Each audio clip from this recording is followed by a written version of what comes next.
Welcome, everybody, to Big Blend Radio's Quality of Life show. Many of you know Nancy and I travel full time documenting parks and public lands and getting stories from all the different communities that we visit. One of the unfortunate things that we have seen as we travel the country is the massive increase Mhm. of homelessness, especially in warmer climate areas. And today on Big Blend Radio, we're really glad to have Adrianne Hillman join us, and she's going to talk about the great work being done at Salt and Light Works, which is in Tulare County, California, right in Central California, out in beautiful Sequoia country, right next to Sequoia Kings Canyon National Park, Sequoia National Forest. Anyway, check out their website, saltandlightworks.org. So welcome, Adrianne. How are you? I'm great. How are you? Oh, we're We're doing good. good, doing good. Tell us a Yeah. little bit about what's got you started with Salt and Light, because going through your website, it seems like you're doing all kinds of projects. Not just. It seems it's going to be something that is lasting. It's not some like here we're going to help you here and goodbye, off you go. It's Yeah. kind of like you're bringing the Mhm. community together with what you're doing. Yeah, so I founded Salt and Light a few years ago. It took me some time and dreaming and praying and thinking about what I wanted this vision to look like. But I had been serving in the realm of homelessness and was really unhappy with what I was seeing in terms of, Mm. so-called solutions to helping with this crisis. And so I kind of, it's interesting because it seems to have snowballed and really increased in the last 2 years or so. Mhm. This has been in the works Yes. for quite some time. So it's interesting. I had these musings and feelings, and then kind of at the same time, things started to hit a fever pitch and kind of really proved what I believed is true. And that is that we have just the models we have used to try to combat homelessness really are not working. And I think Right. there's a couple reasons why. So I really believe in that human beings really want to be seen, heard, and known, and that we are wired for connectedness. And so part of the problem with folks who end up extricated onto the streets for whatever reason are really they have had some broken relationships. So we contend that the greatest cause of homelessness is a profound catastrophic loss of family or support. So if we believe that that's true, then just giving somebody something, a hand out, or a transactional gift of some sort, whether it be money. Not that I am opposed to giving people money if they need it, but transactional gifts don't really create relationship. And so if folks are really trying to heal that trauma through relationship, then we believe that community is the answer. Mm. So the government model really says housing first. And we really believe firmly that housing is a necessary step to healing homelessness. You can't get healed and live on the streets. It's not possible. Right. Yeah. It's important that housing is it's key. It's part of that model and it can't be done without, right? So there's Okay. that piece of it. However, we really believe in a community first model. And so that's kind of how our vision was born. So a couple of our projects, we have the main project that is why Salt and Light even began is our community village build. And so we are actually replicating a project out of Austin, Texas called Community First Village. And that village is a wraparound, permanent supportive housing community where folks who've experienced chronic homelessness can live permanently forever. They pay rent, and there are jobs on site to create purposeful work and dignified income for the residents, That's as good. well as services right on site. So part of being homeless is just that it's super difficult to get out of the cycle because it's so complicated. Mhm. It's complicated to manage services. It's complicated to get a job. If you lose your social security card or your ID and then you don't have a car or a cell phone, you're talking, it Yeah. could be months before you find that one little puzzle piece to getting the services you need, to even getting into the system of someone helping you out with your crisis, right? So having everything on site is really key. And so we are creating that same thing here in Tulare County. And so our village is going to be called the Neighborhood Village.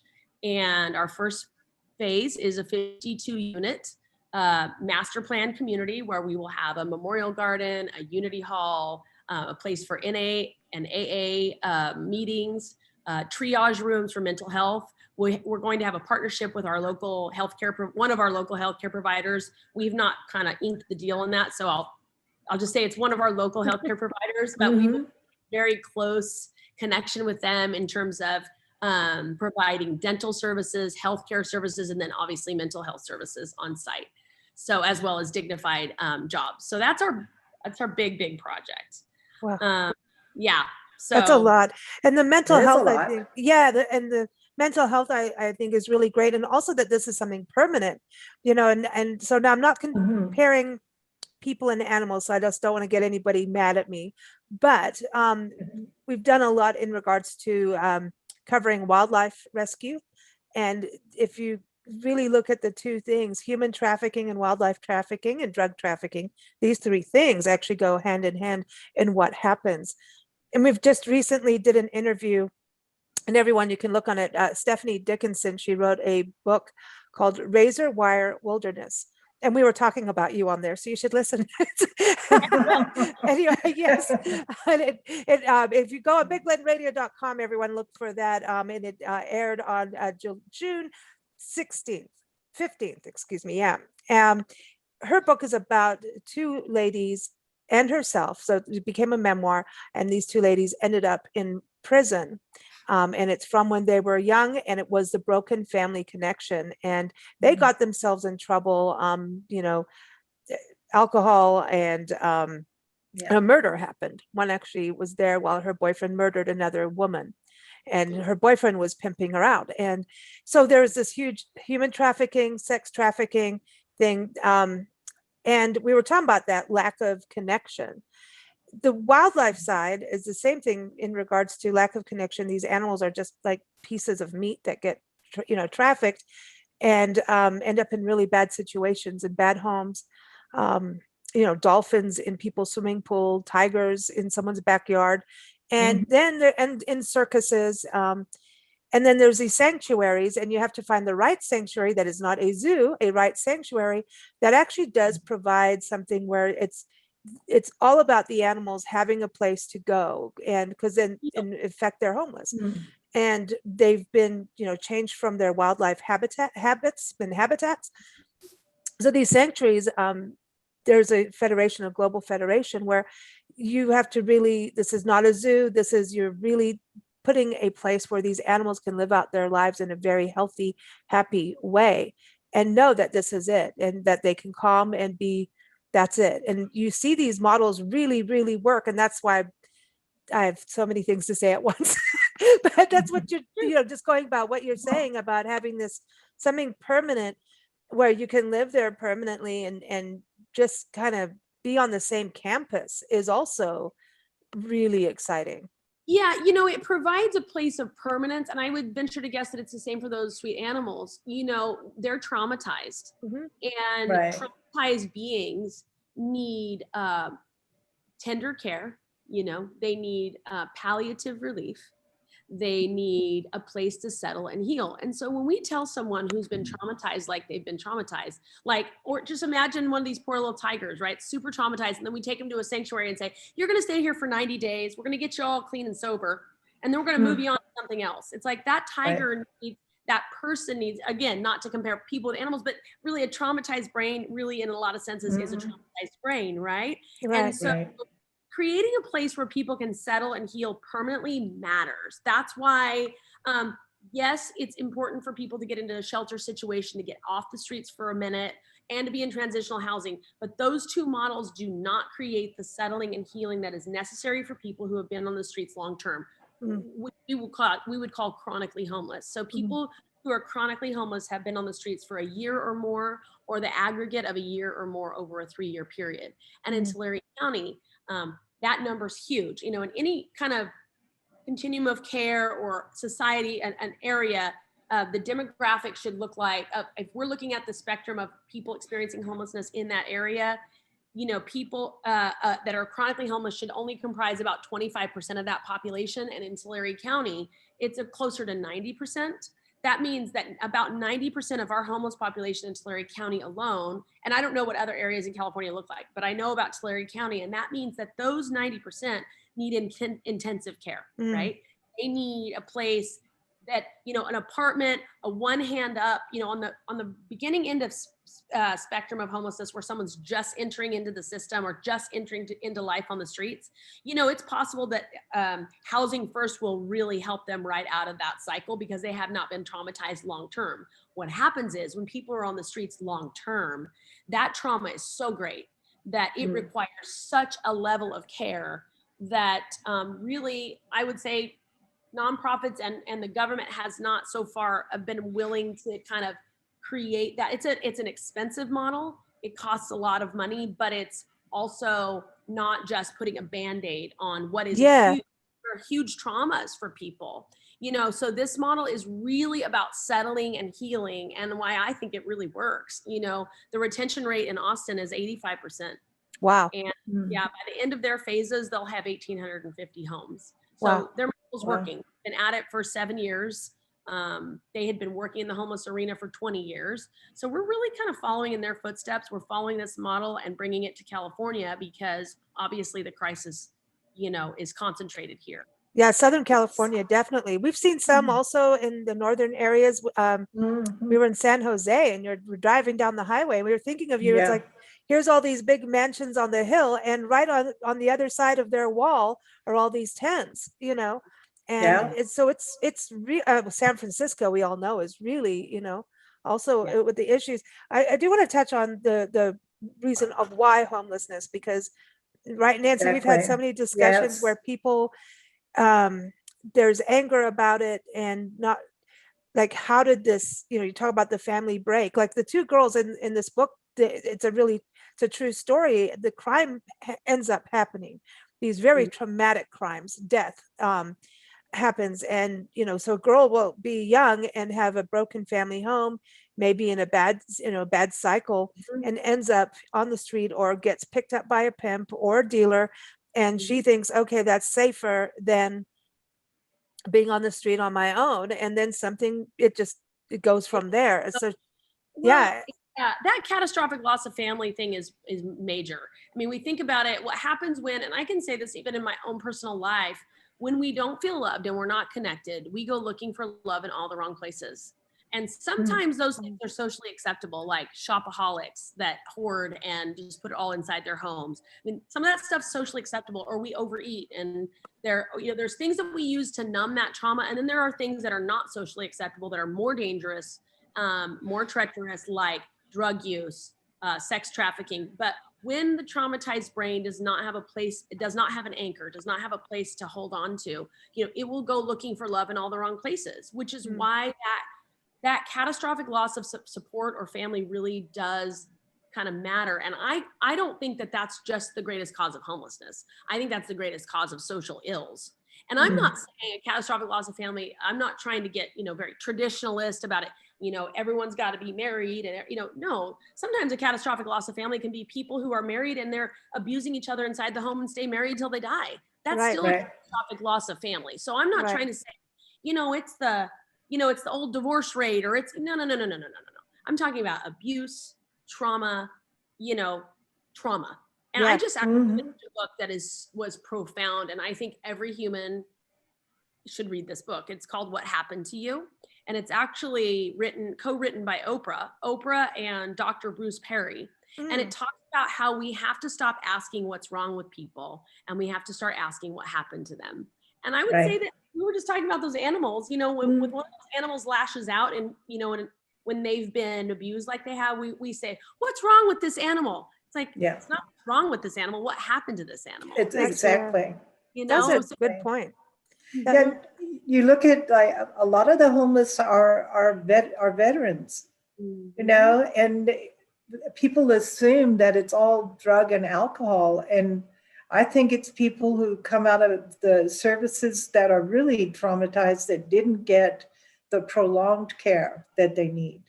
Or maybe they just feel like whatever the care they're receiving isn't doing it. Because I think we get a little too standardized. Everybody who has this must be treated this way. And I don't think it works. So that people come out of a situation and just jump right back into an even worse one. And I don't think the facilities I know from growing up on welfare and the kind of family I came from, the services that are in place are so far from effective and so far from what is needed that you might as well not have them. I feel like those services, the reason they're missing, which is exactly, it just goes, to our model. I think what services are missing in so many cases is relationship. Mm-hmm. We address the, here's a check, here's some food Right. stamps, here's a thing, but we don't talk about, and when people are traumatized and they're not connected to other people, whether it be that they're so traumatized they can't connect to other people, we're Right. not addressing that. It's kind of like we need to be digging deeper. It's like we look to drugs and alcohol and it's like, no. People aren't born using drugs and alcohol, and people don't have a character defect Right. to be using drugs and alcohol. There's something deeper. It's a number. Right. And we use Mhm. food, shopping, snark, politics, Facebook. We use all kinds of numbers that are socially acceptable, right? But for people who have been highly traumatized, like in the war or in the military, or Mm. they're using things to just fall asleep, just to be able Right. to stop the brain. And that book talks a little bit about a guy who was traumatized in the war and kind of how it didn't show up until later in life, but it's because of the way the brain handles trauma. That's why I love this book so much, because when we understand how the brain handles trauma, all the rest of this starts to make sense of why Okay. like these services don't work right, because they're actually not addressing the trauma. They're addressing another need, or saying like, let's just get them clean and sober. It's like, actually, there's more, there's more to this. And I just feel like where we're missing is connection. And if this book does talk about the fact that when we have a traumatized brain, that if we're lacking movement, physical movement, so not even just full exercise, but physical movement and connectedness to another human being, that we start to fill, the brain starts to use other things to regulate, and drugs can be one of them. And like I said, those numbers, and they become addicted. So the addiction is really about pain and about trauma. And so, we actually, we're having a big gala on August 20th. And our keynote speaker is Father Greg Boyle from Homeboy Industries in Los Angeles, the largest gang rehabilitation and intervention in the world. Oh, And he's Wow. amazing compassion worker, just an amazing human. I can't wait to have him. And his work absolutely dovetails with ours. And here's why. Those guys who are seeking love and connectedness in gangs have the exact same problems that folks who are seeking drugs and life on the streets, or drugs and sex trafficking, or looking for love in all the wrong places. It's the same base issue, right? So I always say that if I wasn't working on homelessness, I'd be working in gang intervention, because I love those guys down at Homeboy so much. And really, again, it's just the same crisis. It's just about having relationship with humans. And so what he's done with Homeboy is he's created this space where rival gang members are now baking bread together in their bakery. Yeah, that's right. That's awesome. That is so cool. And Cool. I think you're really right about this with the Mhm. relationship part. It's something that, we've lived all over different countries, and that coming to this country, Mm. we both felt, I mean, Nancy, you were raised and lived here before we lived in Africa, and coming over here, it just was a very different, and not picking on America, but Different culture. we just didn't feel it's just not as connected family wise. I just, even in South That's for Africa, sure. it's kind of funny, where all of my friends and I would walk to school together, and you had to be out of safety and fun. Right. But like, you couldn't really get away with anything, because all the parents knew each other. And on like Yep. Christmas time, Mhm. all of us visited each other down the street. Like, and there was the families all getting together, but the friends and the families, I mean, barbecues were all ages. I mean, all ages got together, and it was like this huge family. And if you did something wrong, everybody knew about it. That's You for just, you sure. couldn't get away with that much. I mean, I tried and I did good, but I still got caught. You didn't do But that good. no, but and we went through things, and you Yeah. go, I mean, at that time it was a lot of unrest. And when it came to protection or something happening, it was just a no-brainer. Everybody knew. I don't know, it's just there was It does. always someone to call. Yeah, The, it the does really neighbors were take a village. neighbors. Yeah, your neighbors are part of your family, and it does Yes. really take a village. That is a true community, and that's what it Mhm. takes for humans to thrive. Community is a huge and important part of human thriving and healing. And in America, not to pick on America, we just have an individualist culture. And that is why this problem is somewhat uniquely American. That doesn't mean there are not people experiencing homelessness in other countries. I'm not suggesting that. But there are countries like, if you go to Ireland, you are not going to see people living on the streets because, again, it's this village culture. And in Mhm. America, we have created these, what is Alan Graham from Texas always says, the hermeneutic, how does he say it? That there are these sealed sarcophaguses. Our homes are these sealed sarcophaguses with air conditioning, Yes. all the things inside. Yeah. We drive home, we close our Mhm. garage door, and we get ourselves inside, and we don't connect with other people. This, So, And then we're attached to it's the true. TV. Then we're, yeah, it's, Even as house sitters, when yeah, we go from home to home to home, the homeowners will often say, I know that neighbor, I know that neighbor, I don't know that neighbor, that neighbor, that neighbor, or they don't know anybody. They say hi and nod, but they don't visit their neighbors. There's nobody bringing you a pie or a loaf of bread when you first move in. Like in South Africa, when you move in, here comes all this food. You're like, wow. it depends on where you are. It depends on the Yeah, neighborhood. And yeah. I mean, you do get that. It's, but it's not like, I mean, it's, It's maybe rare we were now. all just more nosy over in the other countries. It's like, who's Yeah. that? Who's that? Let's go check it out. They'll bring might be over a that pie just to we be nosy. right. We just have a lot to do in America too. We have a lot of entertainment. Yeah. So a lot we've created ways to disconnect ourselves with other humans. Mhm. When it used to be, they say one of the things that killed community in the United States was the advent of air conditioning. And the reason is Huh, because front that's porch interesting. picking, really was a thing and really did create a community within neighborhoods. And when we stopped front porch picking and Mm. shooting the breeze on the porch, we started doing it inside our homes with only our families, and we stopped connecting with other people. And so Hmm. that's when I think we have stopped looking at other people. Like, I love the saying that says there's no such thing as other people's children.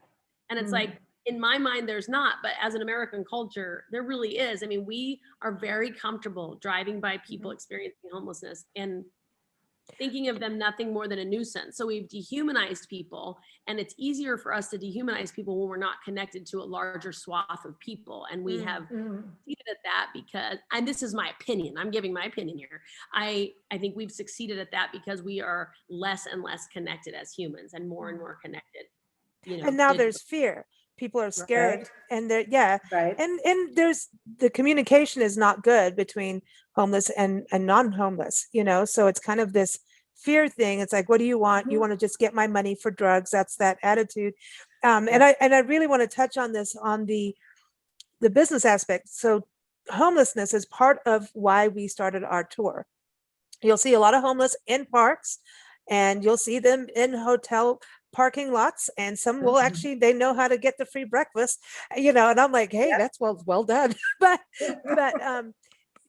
we saw a lot of it was in 2012. We drove from Tucson to the Everglades, and we experienced a lot of homelessness, and in all kinds of places. And there were obviously, where we went through, hurricanes had happened, so that also displaced people. You got to think, Hurricane Mhm. Katrina, even that really displaced people. Absolutely. Wildfires displace people, and it could be permanent for them. Then the Mhm. 2008, that whole crash really had a huge shift. Pat LaMarche was on our show around 2011, 2012, and she and Diane Nyland do a lot in regards to documenting homelessness across the country and around the world. And at that point, the average age of our homeless, people were 9 years old. And at this point, families were living in hotels and in cars. And we'd seen a lot of this, and we're like, well, where's the tourism in hospitality industry here? Because tourism creates jobs, in restaurants and, hotels. And at the same time, I think it's really important for the business community and just the community at large to take a look and realize homelessness is part of your community. Those people are part of your community. And if you don't fix it, you are not going to have good tourism because people don't like to be around homeless people in a park. And that's a real truth. No, And it's scary. it is scary. You And know, it scares them. yeah, so And sometimes there's good reason to be very wary, yeah, because they do approach you for money sometimes. Sometimes they ask for clothing, you know, and I think that we tend to lay blame. As a society, we blame the homeless for being homeless. We don't think of how they got there, why they're there. We just assume they're drug addicts and lazy people and alcoholics. We don't think of hurricane victims, and we assume that the government is taking care of natural disaster victims. We assume that, but we're wrong. And I think so. Just to touch on the fear around people experiencing homelessness and people's reticence about engaging with folks experiencing homelessness. That is actually another program I didn't even talk about that we're doing, and we have a food truck outreach, and we go out 3 nights a week. We serve about 600 meals a week. Wow. Yep, and those 600 meals are really kind of doubled. So we serve about 300 people, and we give them each 2 meals. One, they get a non-perishable peanut butter and jelly, and then a hot dinner. And the reason that that's important is, one, we're meeting a need that comes every 3 or 4 hours, and that's hunger, right? And that's just really a matter of proverbially washing people's feet, being compassionate and loving people who are hungry, right? And we have palliative relief items on the other side of the truck. So fans, socks, shoes, those kinds of things. But more importantly, all that's great. That's just a conduit for relationship. And why this outreach is so important and why I believe in it so much is not only because we're feeding people and assuaging a deep need of hunger, but also we're also doing a service to our friends experiencing homelessness on the streets, because the people that are coming on our trucks, in most cases, people who are coming each week or each day haven't met people experiencing homelessness. They don't have any homeless friends. They don't know anyone they don't know them as humans. They know them as the guy asking for money in the park. Right. And what happens is we're starting to bridge that gap, but that people, and we're starting to help to show people that people experiencing homelessness are people. That's why we call them people experiencing homelessness. I want to just point out that you won't really hear me unless I'm really talking fast or trying to be concise on some print, but I don't call people homeless people, and it's because they're people. Like, they're not homeless first. We want to center their peoplehood, their humanity first, because they're just people who are experiencing homelessness. They're not homeless people. Right. I like that. Right. I see that. That's good. Okay, I'll change my lingo. I got that. I got that. I like that a I lot. had to change mine too. I wanted to tell you that I had to change mine too. And you'll catch me sometimes saying homeless people when I'm going quite quick, because for illustrative purposes, people understand it. But it's really important to me that we're centering the people who are experiencing that homelessness, so that the people that are helping us serve, the people that are making the meals, donating the money, volunteering to go out on the truck, understand that they're actually human to human, heart to heart with a real person. And like part of the model, and I just copied this straight from Austin, straight from Alan Graham, we got a lunch canteen truck, which means there's no serving counter. There's nothing between us and the person we're serving. I can hand someone a meal and hug them. I can hand someone a meal and lay a hand on them and ask them if they need anything more or what I can help them with.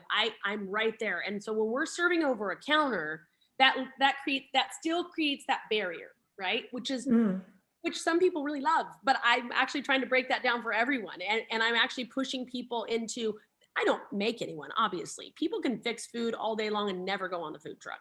But I always say, just try it once, you'll be well protected. And actually what I found, this is another thing. I've spent some time on the streets. So I actually lived on the streets in Austin with Alan Graham and a crew, like a street retreat crew.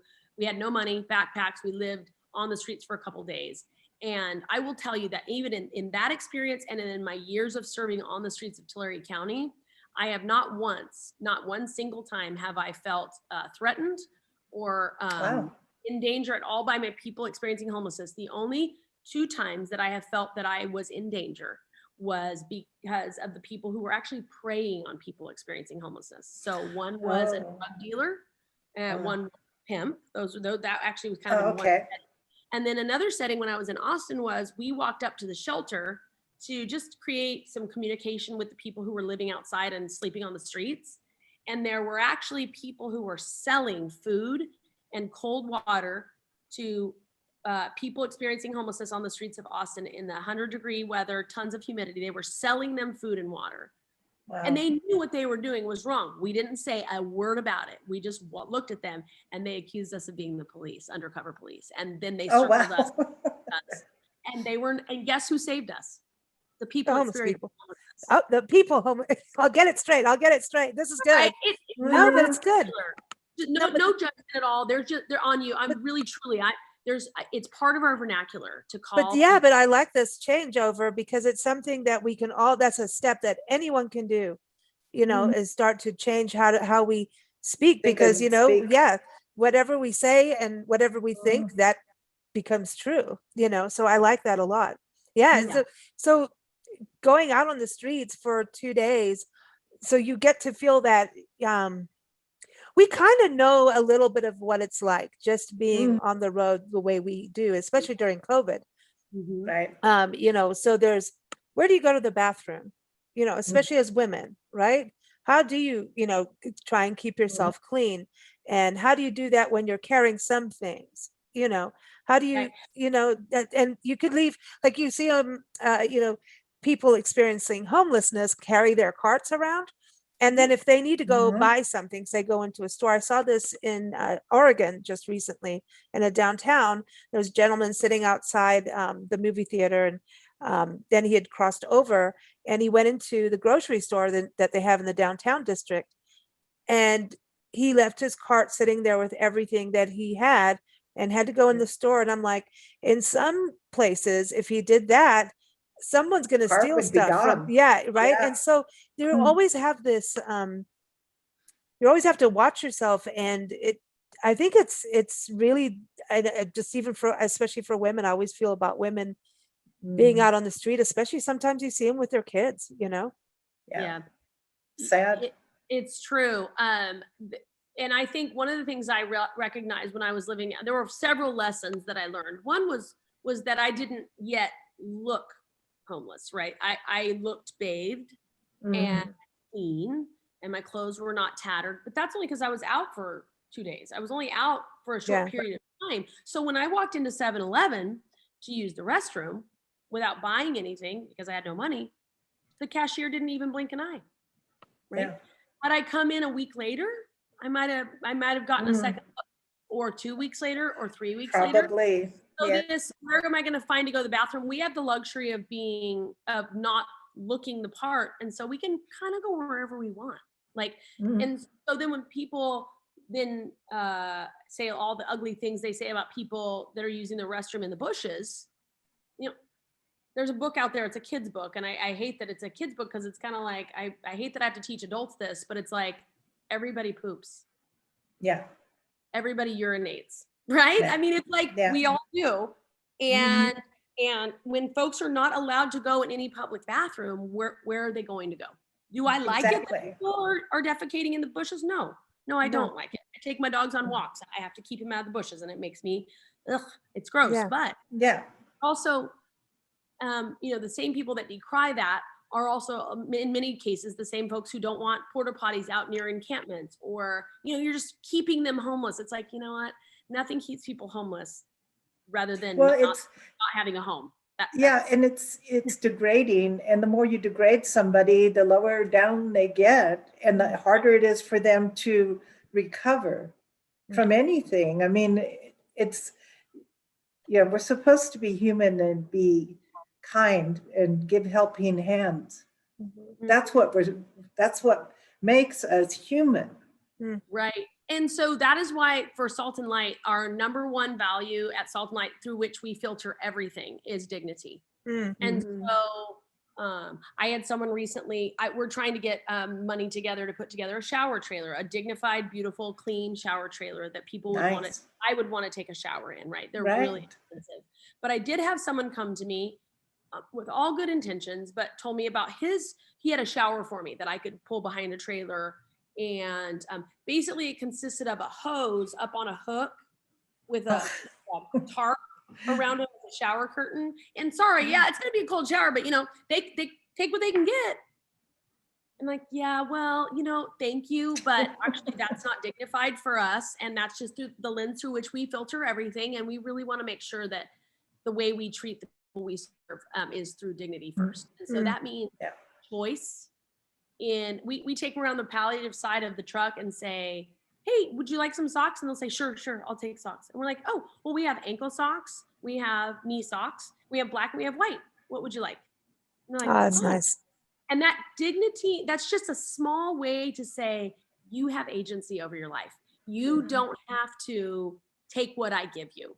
So Yes. I will tell you that this is probably one of the biggest challenges of my job, is that we are truly trying to change the way the world sees people experiencing homelessness, both from a nonprofit perspective.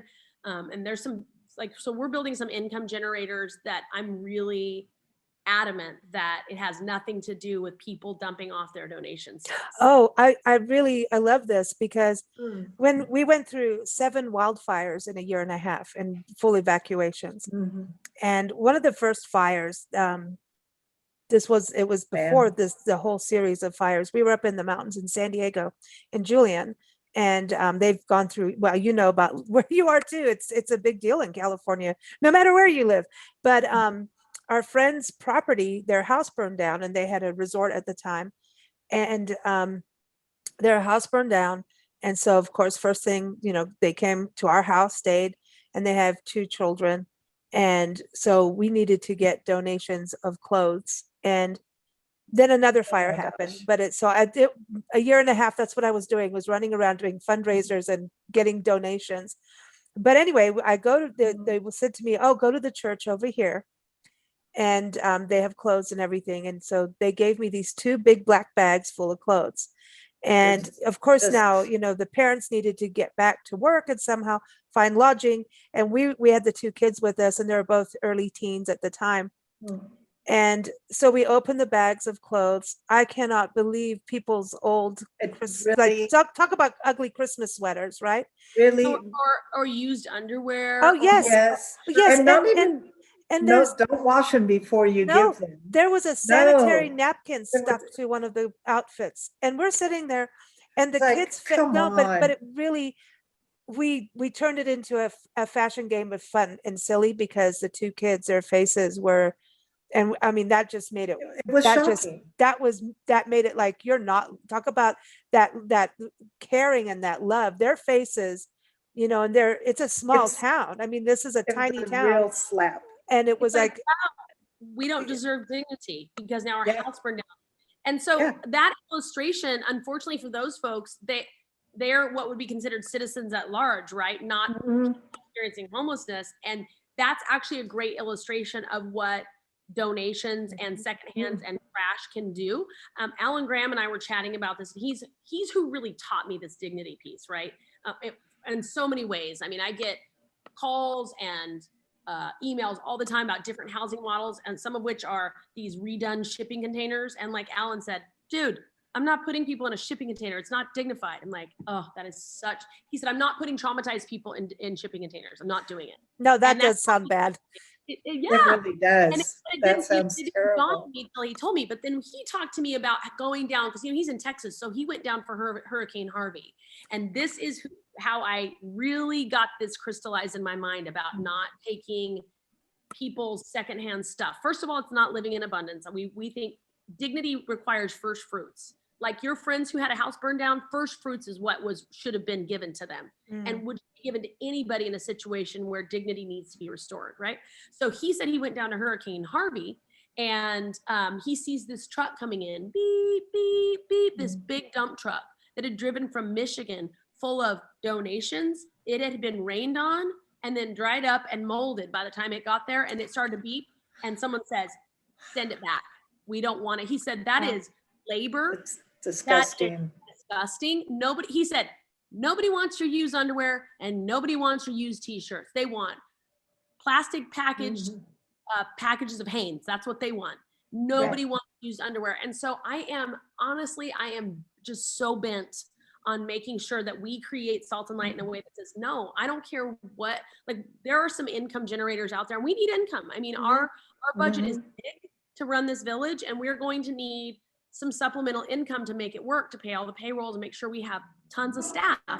And there are some lucrative things that we could do that would require some of that, people bringing donations. And I said, I'm sorry, we're going to have to go a different way, because I am not on a macro level willing to connect. Salt and Light is connected with homelessness, right? So people see Salt and Light and they think homelessness. If I put out there, hey, bring me all your donations, and we know we're going to get a lot of junk.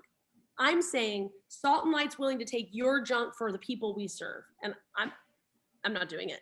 Yeah. And the thing is, that is a paradigm shift, because nonprofits who serve people experiencing homelessness still do that across the board. Like, there are so few that I know that even have that, even believe that way. But I'm bent on it, and it's because at a deeper level, I want people to see people experiencing homelessness as worthy of first fruits, worthy of our love and approval, worthy of our connectedness, and worthy of dignity.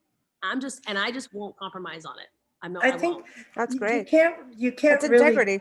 cure. Yeah, you can't cure homelessness by taking the homeless people who are homeless and making them feel that it's all their fault and treating them less than human and expecting them to somehow magically recover without any help. So after a while, I noticed from growing up on welfare that the way the teachers talked to our family, some were a little bit more sensitive. Some were, oh, you're on welfare, you're probably stupid, you're dumb kids from dumb parents. And that kind of talking to, you start to question, well, maybe I am dumb. Yeah. Well, maybe I can't do that. So, like I remember one teacher, oh my gosh, I think it was in 7th grade, where would you go in from that junior high school thing? And the teacher, it's like, oh, we have a library. Oh, can you read? You're on that lower income side. Can you read? I was like, yeah, I got straight A's. I beg your pardon. I did get straight A's. And I was like, how does not being rich make you make you stupid?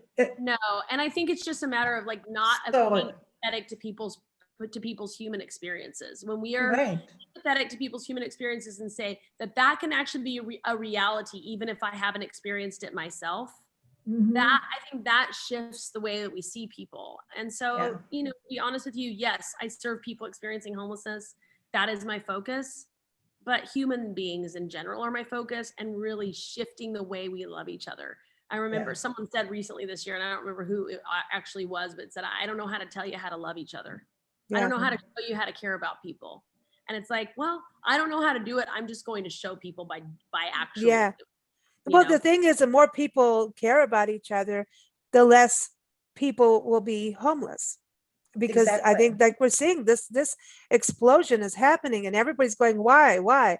And it's like, oh, they really need to sort this out. They just look at the government like they need to clean up the streets of all these homeless people.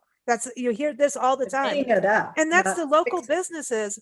And some of the people who are homeless have their little dogs, or I've seen them with the cats, and I'm like, oh, so and you don't, that is their only connectivity. You know how important that animal is to them, and that animal loves them too, so you see that, and I'm like, oh, but I think you're really right about this. It's just compounded.